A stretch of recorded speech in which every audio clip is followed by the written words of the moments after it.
Jerusalem, Jerusalem, all roads lead to you. Jerusalem. Hello, my name is Father Timothy Tighe, and I welcome you to our Journey of Faith in the Light of the Cross, overview number 15. We look up on our screen and we see the theme for overview 15. Jacob disinherited Levi and all Levites, yet Levite Moses received the law. Levites lived in each tribe, signing one priesthood and one temple. Levites were the prophets and the scribes that edited God's word. We go on to our next screen. Disinherited Levites became Israel's backbone.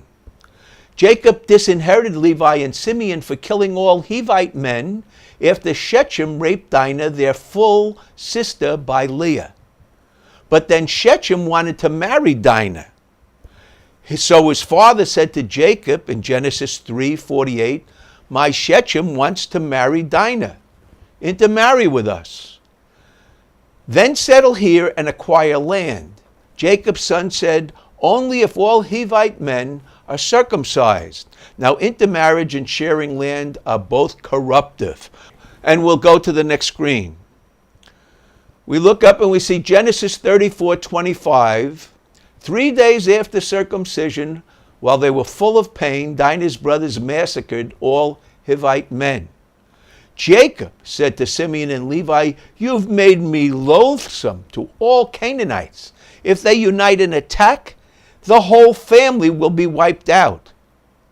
31, but Levi answered, "Should our sister have been treated like a porneia, a prostitute, a tramp?" Was he right? That's the question.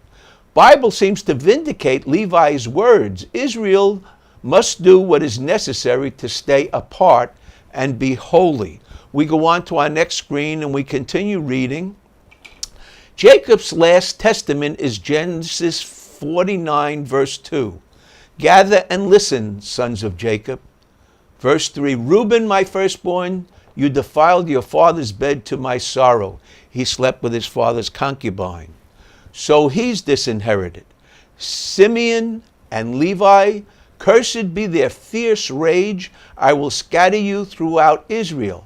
So both of them are disinherited. "Judah, your brothers will praise you." And verse 10, "The scepter shall never depart from you." Judah, the fourth son, is the first son not disinherited.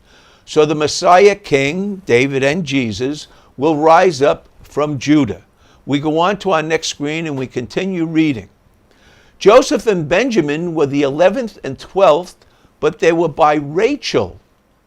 200 years later, around 950, Jay edited his material as the fertility cults of Solomon's pagan wives corrupted Judah.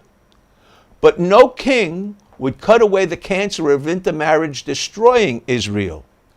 So around 550, priests, Levites, in Babylon, determined to cut away the cancer of intermarriage, for it corrupted Israel and led to its destruction.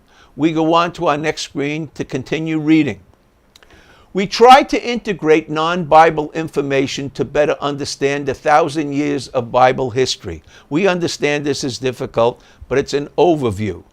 Egyptians believed in one here and now God, eternal God, incarnated in Pharaoh. But the seed of Joseph believed in the one God of Abraham, Isaac, and Jacob, the God of history, even back to Adam and Eve. So educated Levites in Egypt seemed to want to return to their fatherland, where life and religion was superior, for Egypt was fading as a culture. We go on to our next screen, continue reading. The J writer organized most of Exodus around 950. But the P writers around 550 wanted to connect Exodus to Genesis, so they inserted verses 1 to 7, naming a total of 70 sons journeying to Egypt to meet Joseph.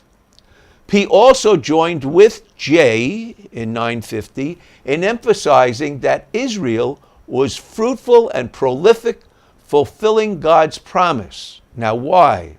The low number of exiles in Babylon made P join J in emphasizing that babies were needed for Israel to become God's powerful people. They needed numbers. We go on to our next screen and we continue reading. Scholars believe Israel conquered the land of promise mostly through numbers, i.e. baby power. Pagan priests helped people experience sexual ecstasy over family responsibility. So they had to come up with excuses to sacrifice babies to sex gods. Exodus 1:19, the Hebrew women are not like Egyptian women. They are strong and give birth quickly. So they ordered the boys born to Hebrew women thrown in the river. Now this is a truth of history. As slavery breaks down men, women value life all the more and become stronger. We go on to our next screen and we continue reading. The word Hebrew is from Habiru, that is runaway slaves and refugees who lived outside the law. They were not included in society. Only non-Israelites used this to put down word like Pharaoh's daughter. So Hebrew is used only 33 times in the Old Testament. But it was given a good meaning in Christian times. So today Hebrew is not a bad word. So Israelites were identified with other Habiru, outsiders, outlaws. Exodus 2:1, a Levite couple bore a son and hid him in the reeds. Pharaoh's daughter found the Hebrew child and named him Moses, meaning draw out.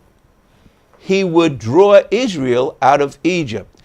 This is probably not Pharaoh's daughter's name. Well, we go on to our next screen and we read, Levite Moses spoke up for many Habiru, both Israeli and non-Israeli. So Israelites still like to see themselves as outsiders who think differently. They take pride in that today. Moses symbolized an educated tradition in Egyptian Israelis, even though they were called slaves, or the word could also mean servants. Joseph was Jacob's firstborn by Rachel, his first love. Firstborns were sent away to be educated to manage the family inheritance. Now, what is the 11th child doing being in charge of the inheritance? Education made Joseph very different, explaining why he spoke Egyptian and achieved authority and why his brothers hated him. We go on to our next screen and we continue to read. So Joseph left a tradition of education that remained strong among the Levites in Egypt. Discoveries show that early Semites, this is a bigger group than just the Israelis, in Egypt, began to replace hieroglyphics with alphabet letters centuries before Moses. Levites were also fierce achievers who learned to read and write. So they do have a common temperament to achieve. Egypt needed educated slave servants to write alphabet letters to Canaan leaders under Egyptian control. So Egypt was the power in the region, and it reached up to what we would call today Israel and Palestine and Lebanon. And they communicated by letters, and they needed people to write in alphabet, not hieroglyphics.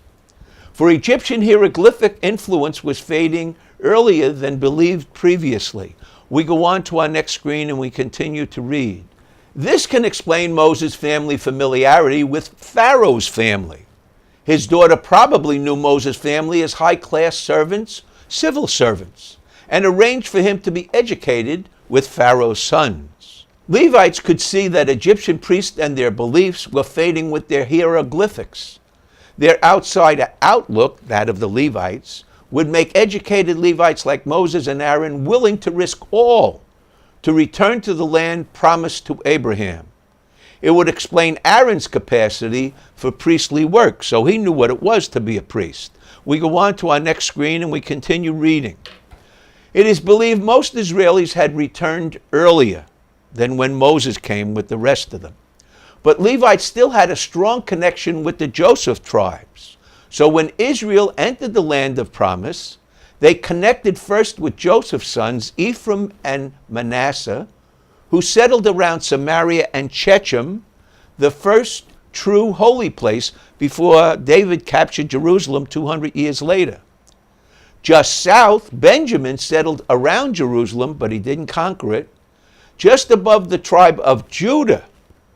Since Levites were priests and teachers and skilled workers, they easily integrated with these 4 key tribes. So the 3 tribes of Joseph and Judah and the Levites were the heart of Israel. We go on to our next screen and we read, "Thus as Samaria was conquered around 722, Hosea's Levite priests could pick up and leave Samaria and move to Judah more easily than landowners. They lost everything. Their city-type skills were needed wherever they settled, and these skills were what the Babylonians needed and wanted, and that's why they were taken to Babylon. So Levites always flourished. With success, they took more risks and achieved behind-the-scenes power as valued civil servants in Babylon. So they easily controlled weak Judean kings. So you don't even hear about the Judean kings anymore. So they were so weak, the power was with the Levites." We go on to our next screen and we continue reading. "But throughout all history, they did believe they were chosen by Yahweh, who would approve even murder if necessary. But they rarely, if ever, killed. The 2 slaughters of women and children in view 14, which we covered in our last overview, never happened. The normal heroism was to declare a loved one dead for intermarrying with a Gentile. Instead of killing another, you have to kill yourself by considering one of your loved ones dead. So Ezra, around 450, said Moses demanded Judeans to dismiss Gentile wives and children and consider them dead, as exiles did then and still is done today." We go on to our next screen and we continue to read. "Judeans were the only people who believed their God commanded them to feel fulfilled by heroically living, life-giving love and family responsibility rather than by sexual ecstasy. So the Levite prophets were horrified by the sacrifice of children to pagan sex gods. Finally, Levites were detached from land, yet made Judeans see Israel and Jerusalem's temple as sacred, very sacred." So we go on to our next screen and we continue reading. "Priests saw Jesus threatening this sacredness, so they used their skills to get Rome to kill Jesus. But it caused more awareness that Rome was more a threat to their sacredness than Jesus ever was. In shame and perverse pride, zealots were able to incite the priest to rebel against Rome, which caused Jerusalem's desecration and the priest's disappearance from history. But Levite skills still flourish today." We go on to our next screen and we read, "Jacob disinherited Levi and all Levites, yet Levite Moses received the law.